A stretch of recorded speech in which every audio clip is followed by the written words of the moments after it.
Hey folks, BlackCross here, and welcome to a very special discussion slash vlog slash video that I wanted to do specifically today. For those that don't know, today is officially the 30th anniversary of Final Fantasy.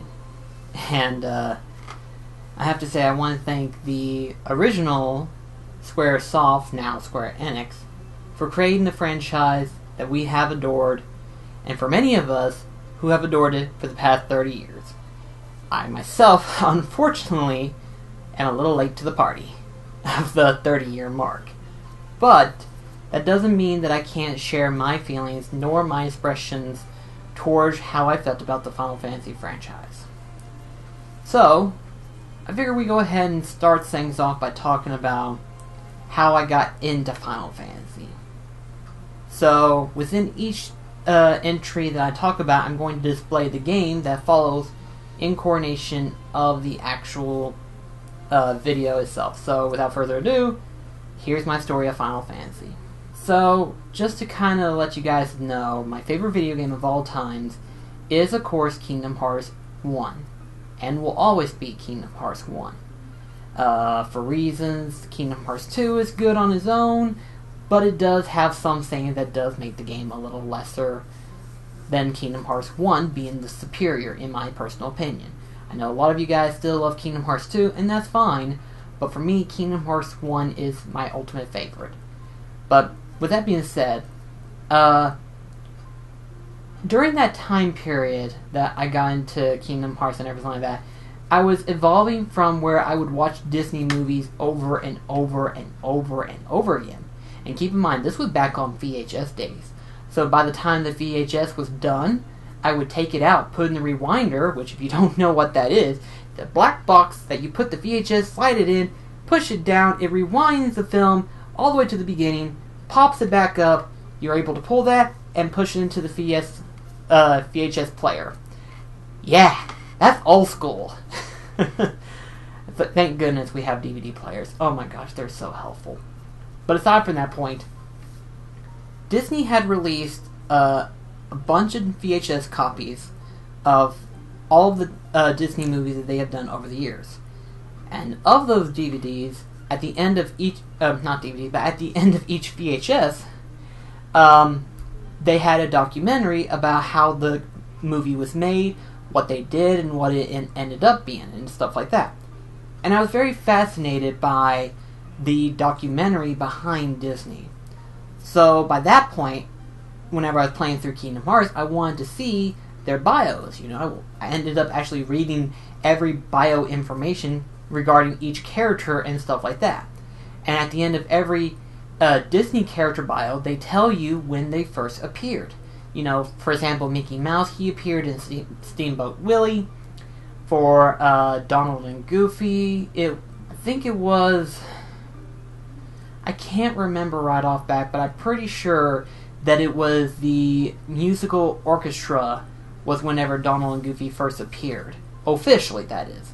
I'm sure Goofy may have appeared at an earlier time before then, but I don't remember when per se. But I'm pretty sure Donald was later on in time. But then, of course, Maleficent being that Sleeping Beauty. Then you got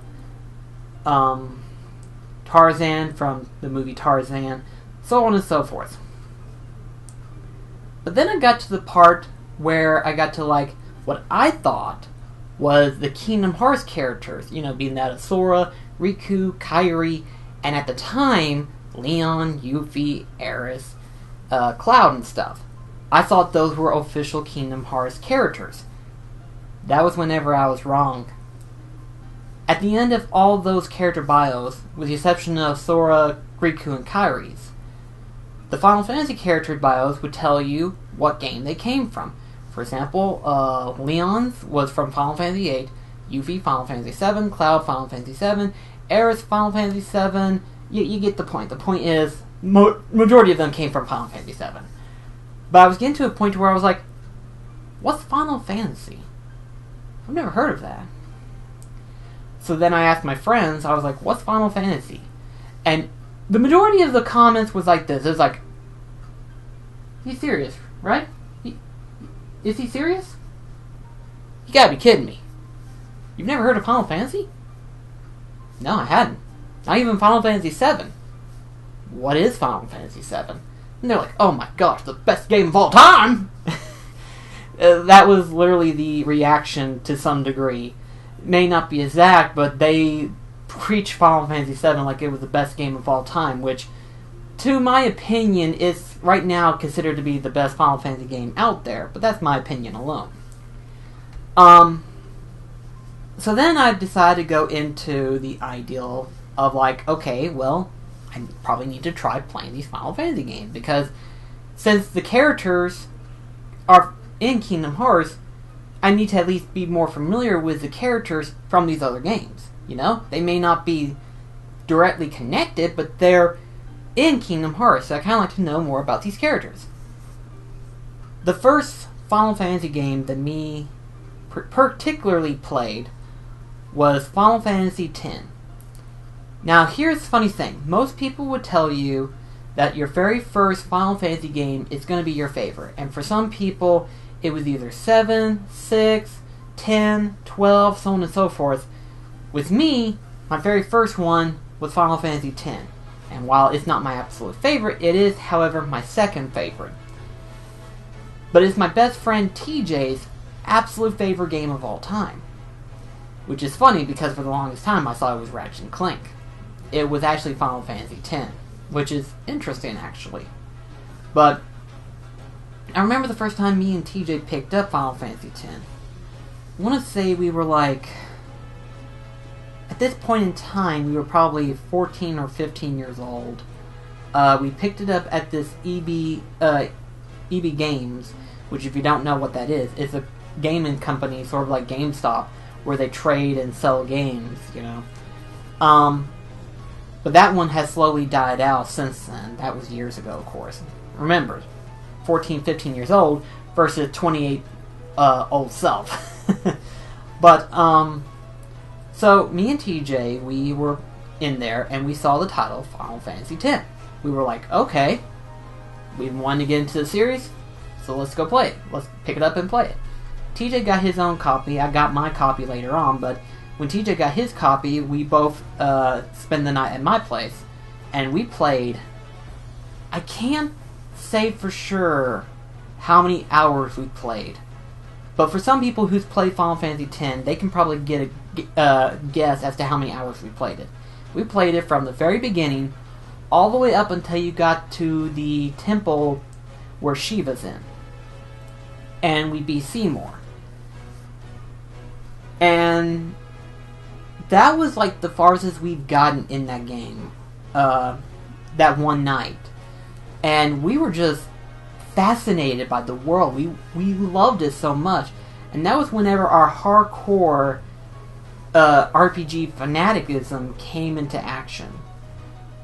And I don't know if TJ had played any RPGs before then, but I'm pretty sure that that was like the biggest moment of our lives where we just got hooked into the Final Fantasy franchise. So I ended up playing Final Fantasy X and finally beating it all the way through. And then after I beat Final Fantasy X, I eventually was able to get my hands on Final Fantasy VII, Final Fantasy VIII, and Final Fantasy IX. I ended up trading 8 and 9 sometime later, but I'm trying to get both copies back. I just recently got Final Fantasy IX, as I'm sure you saw earlier before. Twice, actually, which is funny. But, to that degree, though, I then played through 7, which, when I played through 7, I realized it was dramatically different than what 10 was, because of how it was released earlier on the PlayStation 1.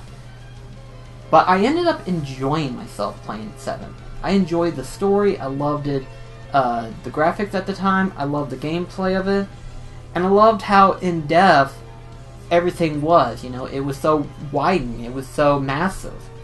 And I ended up actually getting a strategy guide for it, and I found out there was so many things in that game. There was so much of it, and so many different materials and everything. I just ended up falling in love with 7 alone, just because of all the different functions it had on there that I extremely loved. Which is why I'm desperately hoping that Final Fantasy VII Remake ends up being good, you know? It's one of those things. But, to a degree, though, So I played through that one. I eventually picked up 8. Or played through 8, should I say. I picked it up along the timeline of 7 and 9, but the point is that I played through 8 next. But Final Fantasy VIII, let's put it this way, this was at the time that they tried to bump up the graphic detail, which for a PS1 game, that's commendable, but at the time, it kinda lost its interest on me. And when I played through 8, the story kind of went back and forth on me, and keep in mind, at this time, I was probably like 16, and I ended up losing interest in it because the story kept jumping from where you were playing as Squall, and you kept jumping into Lagana. And it continued going in this weird direction that I was like, where are we at now? What's going on? I'm confused. And I stopped from there. I think I was fixing to get into Disc 2, but then I stopped.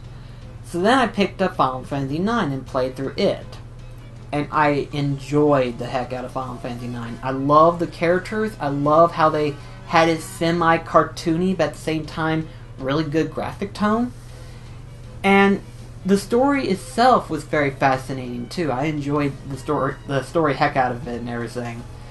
And I just, oh my gosh, 9 was really good. I want to say I want to make 9 like my third favorite, but I don't know, because technically it's in a competition with that and 12, which I'll get to 12 in just a sec, but so, sure enough, I beat through 9, which that final boss was a little bit hectic to a certain degree. Then I went back and played through Final Fantasy VIII because I was like, I haven't beaten it yet, I need to beat it. I ended up picking up a habit of summoning my Guardian Forces into battle all the time. Like, no matter what situation I was in, I summoned my Guardian Forces right off the bat. Just because they actually shield my HP, and the Guardian Force had their own HP. So as the Guardian Force was absorbing the impact, I was still alive long enough to try to summon them and do some damage in between here and there. So that's basically what all I did. I literally was just like having the Guardian Forces as my shield, and then so long as they still remain, and as I'm attacking, eventually they'll be summoned up to do massive damage to the opponent and stuff. So that helped out to some degree. And I know for a fact that I was playing it wrong. Especially whenever I was getting to a point where I was closer and closer to the final boss, and it was getting harder and harder for me to actually beat it.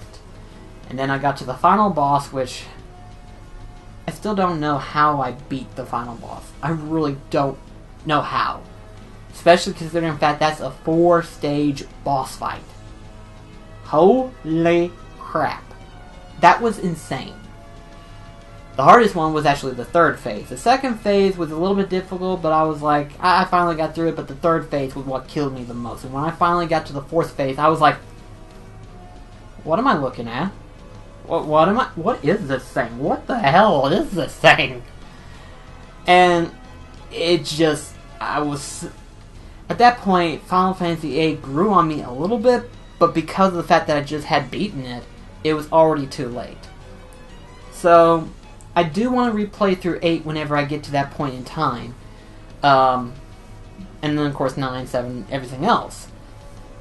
But I think it was like a year or two later when Final Fantasy XII got announced. And at that point, I was already getting into the series as it is. So I was like, okay, Final Fantasy XII is finally coming out, you know? So I picked it up, and I realized that from where Final Fantasy had hit like this chain of traditional turn-based movement, and I was getting into turn-based combat. It was getting into that turn-based combat, and then all of a sudden, 12 changed the formula.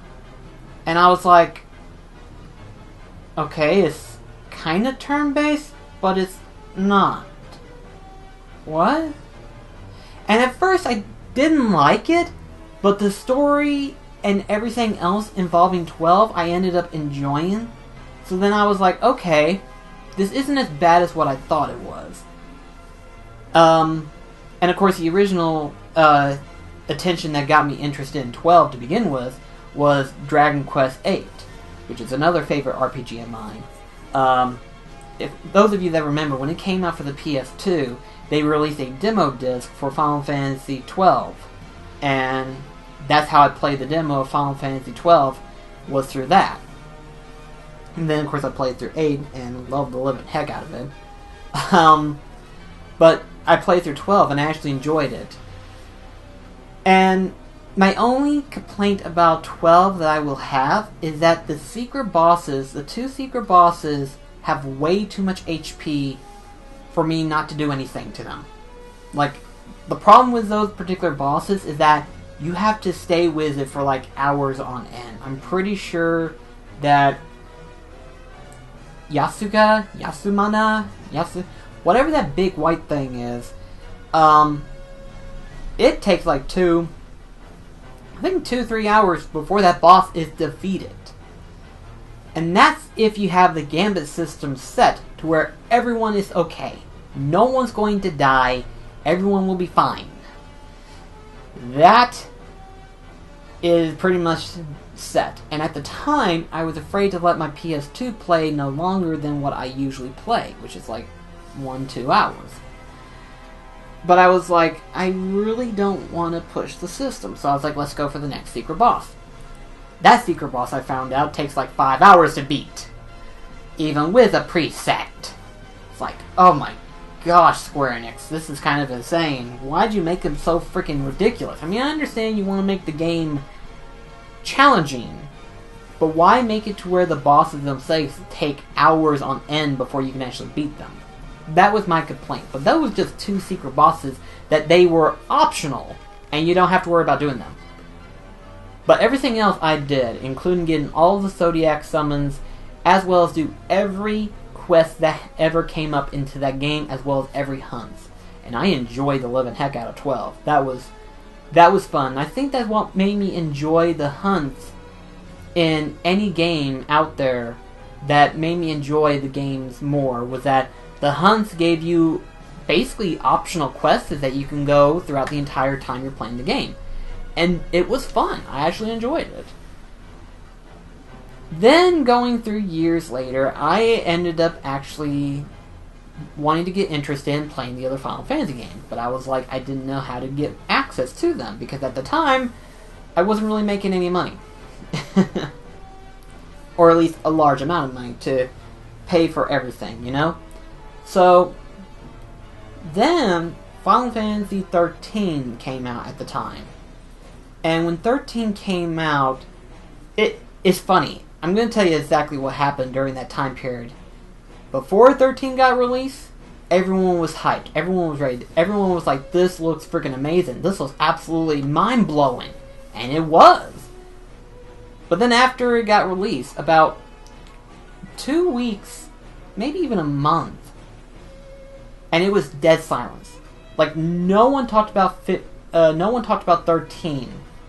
Because I think everyone was like,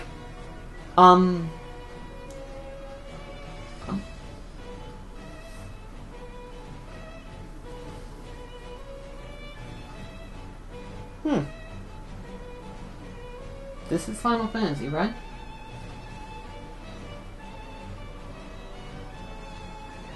What? That was the reaction, basically, for like the past month. And then after that month happened, all of a sudden, negative criticism came out of nowhere. And I was like, 13 isn't that bad. It's okay on its own. It's interesting. It's unique. It's not the best, yes, but it's pretty good on its own. And yet people criticized it for being so bad. And that's when the roller coaster ride started for 13. Where 13.2 tried to fix everything and then just made it worse. And then Lightning Return came out and everyone was like, okay, I'll take this. Compared to what 13.2 did, I'll take this.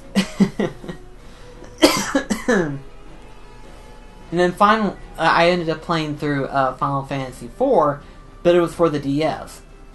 And I was like, I need to play through all the Final Fantasy games. I promised myself eventually I would play through all of them, and since this came out for the DS, I might as well pick it up and try playing it and see what it's like. And as I played through 4, I was like, this wasn't that bad actually. This was actually entertaining. I liked it. Of course, keep in mind, this was like GB, actually I wouldn't even go as far as to say chibi. I guess, depends, you know, how you look at it. But Final Fantasy IV, the graphics for the DS version, was added like, I want to say it was a chibi style look. Which, it wasn't bad, you know, it actually looked really good. And plus it had voice actors, which I was like, huh. They didn't have to, but they did. I appreciate it, guys. And I actually enjoyed myself, and I actually tried to go through that game as much as I could by myself, you know. I ended up actually getting quite a bit of summons just doing it by myself, you know, not having to look up anything or whatever. And whenever I finally beat 4, I was like, man, that was actually pretty good. And then I thought about it, and I was like, I kind of wish I played the original to see how it would look, you know, before I actually played the DS version. But I was like, the DS version came out, and I thought on the shelf, and I was like, it's Final Fantasy IV.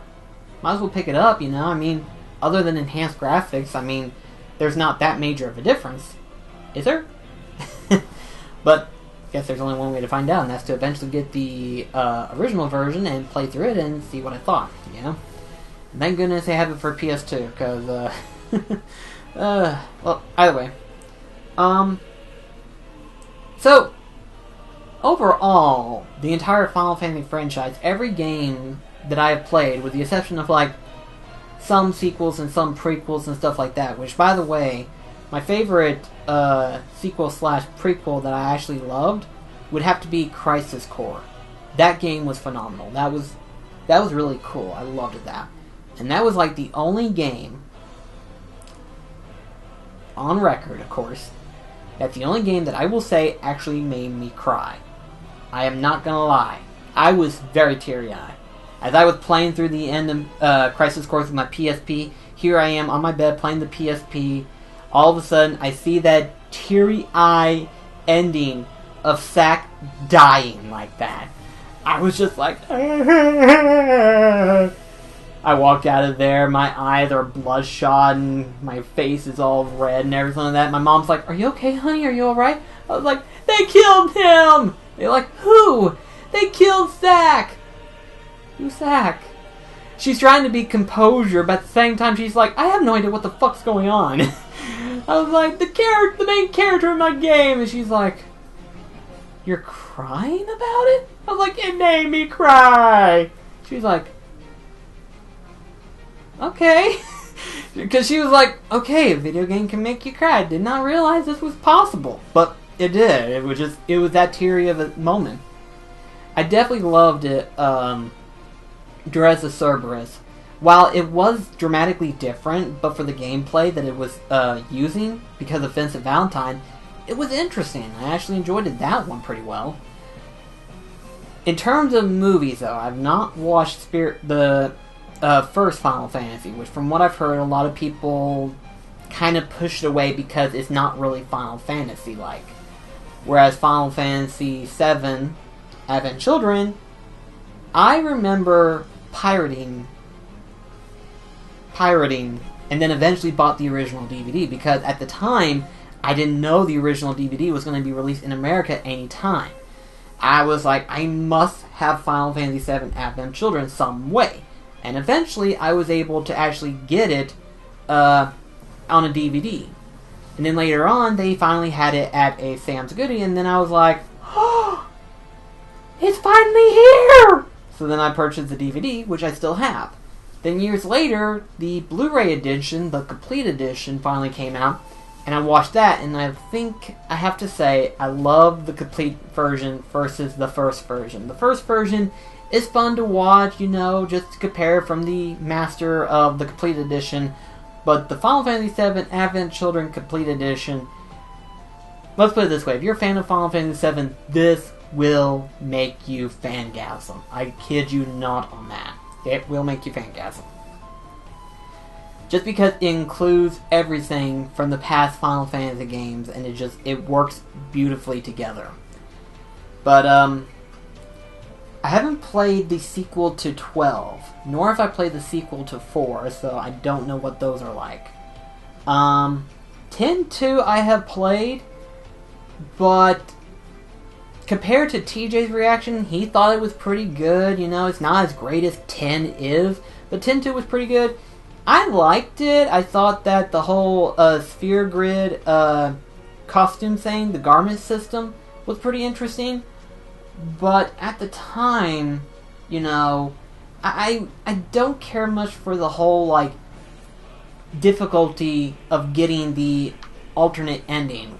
The true ending, rather.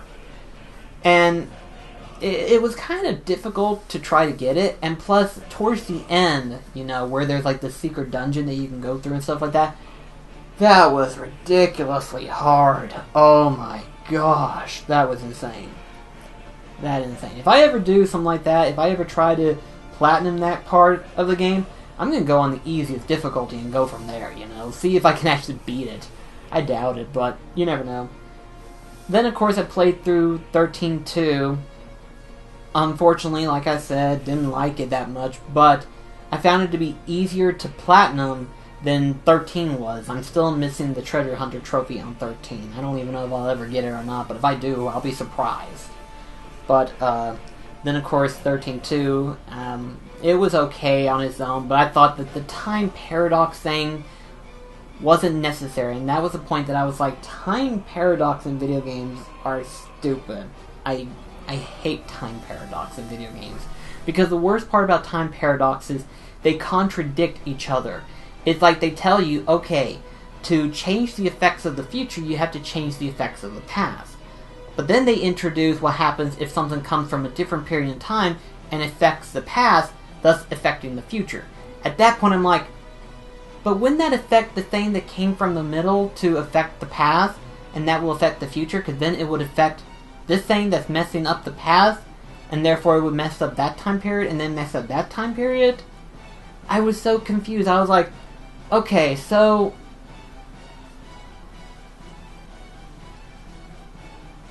Kingdom Hearts can't be this difficult. Like, seriously, the story in Kingdom Hearts that some people complain about isn't as difficult as time paradoxes in games.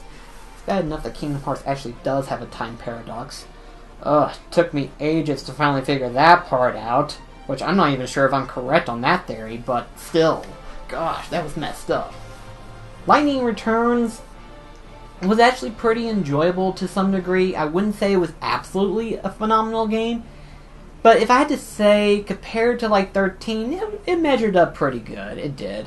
I actually was kind of excited because at the time, Lightning was like my favorite video game girl, and then Aqua became more of my favorite absolutely overall at this point in time. But Lightning, I was like, you're pretty cute. I like you.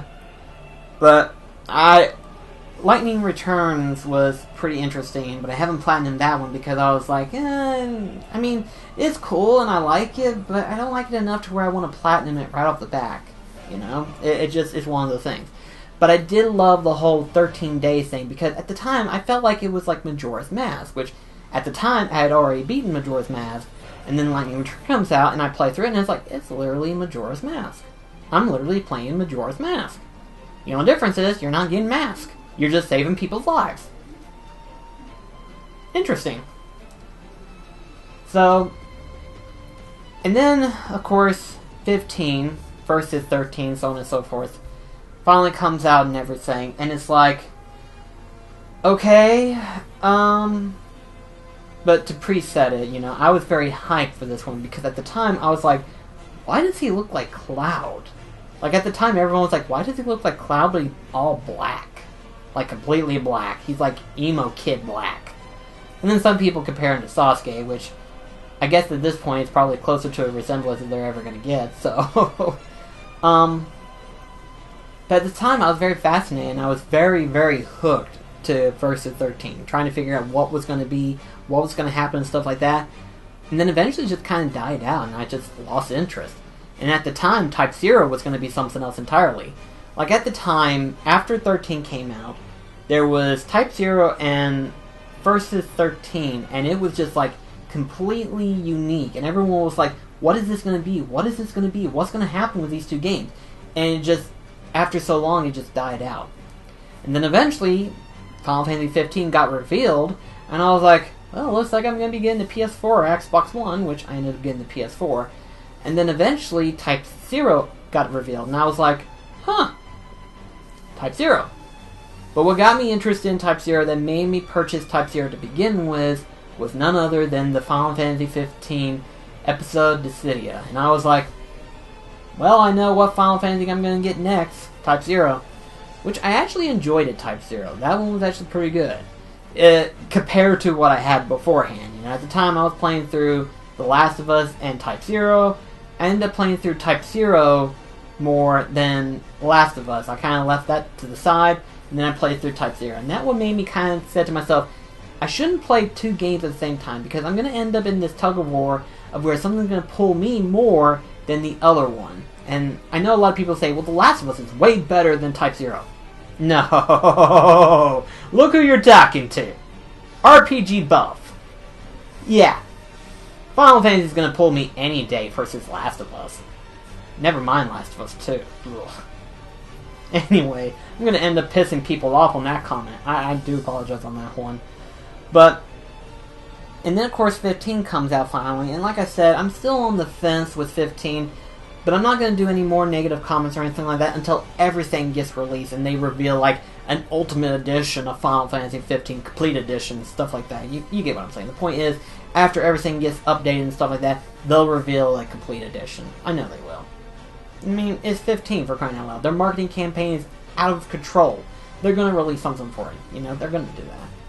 But now I'm playing through Final Fantasy 1, finally. I've been wanting to play Final Fantasy 1 ever since I first picked it up. And I was like, I want to play it so badly, but if I do, I want to be able to record my reactions with it and stuff like that. And so far, I'm actually liking Final Fantasy 1. Like, I will say this much, that it is very vague. And unless you're familiar with RPGs, or you have an internet or something like that, you would be lost as to where you need to go. And I think there's a reason why they put that map into the game itself when you purchase the game years ago. It's the map to tell you where you're going to next. Because, well, let me go ahead and show you here. If you've been following me on Twitch as well as my YouTube channel like you have been, and watch Final Fantasy 1, you know that I've been following this, the original map of Final Fantasy. And if you notice, this thing right here is numbered. Each number location is indication. For example, number 1, Castle and Town of Corneria, which is conveniently at the center of it all. Basically, within this map, it tells you where you're going to go next. For example, number 2, Temple of Fiends.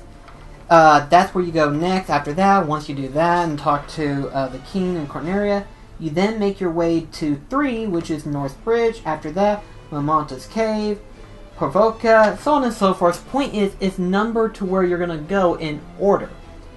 And it's been helping me out very much so, despite the fact that I'm playing the PS1 version and this is the NES version. But it's been helping me out dramatically. And overall, I've actually enjoyed it. I've actually liked the ideal of, hey, you get to create your team, you know? Sort of like a Dark Souls feel, where it's like you create your character and you create the background. But where the journey is going, that's the story. Where the character's backstory is and everything like that, that's up to you. And I like that. I actually appreciate that. Kind of wish they would actually... And I'm going to end up getting myself really killed for on this one. Please don't kill me. I wouldn't mind it if they did a remake version for Final Fantasy 1. Because with all the different classes we've got now, you know, I mean, I can't even name them all. In Final Fantasy 14, there's a humongous list of classes. You've got the Samurai, you've got the Berserker, you've got the Black Knight, you've got the Dragoon, you've got the Red Mage, Black Mage, White Mage, you've got the Warrior class, you've got the frickin' Summoner, you've got the Beast Tamer, Ninja. It's just, the list goes on. I don't even know how many classes there are in that game. I really don't. But it just, if you were to put those classes into Final Fantasy 1 and redo it, I guarantee it would probably be the best out there. Which I think Square Enix is working on the next Final Fantasy game to be that sort of way, but its own game, its own unique story and stuff like that.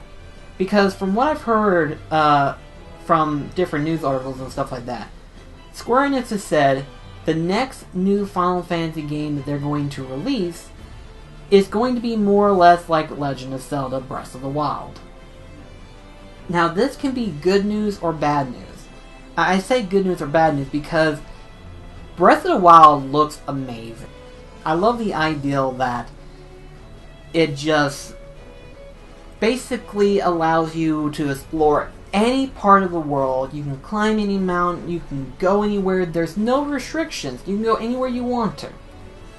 In Final Fantasy's 1 case, so long as you have certain obstacles available for you, like the ship, or being able to go through a cave and stuff like that, so long as you're able to, you can explore the entire world at your own free will. And I actually like that, you know? This is like the very first open world concept that came out at the time, when you think about it that way. It really is. And if they do try to make Final Fantasy, the next Final Fantasy game, more like Legend of Zelda Breath of the Wild, I wouldn't mind that, honestly. I really wouldn't mind. So long as there was enough enemies that would show up to where you can level up and so on and so forth, and they do it differerly than what they've done with 15. Because in my personal opinion, I thought 15 was going to be somewhat like, you know, you actually going on a trip with your friends and stuff like that, but then you come back to this kingdom into this epic triumph return of getting back your kingdom and stuff.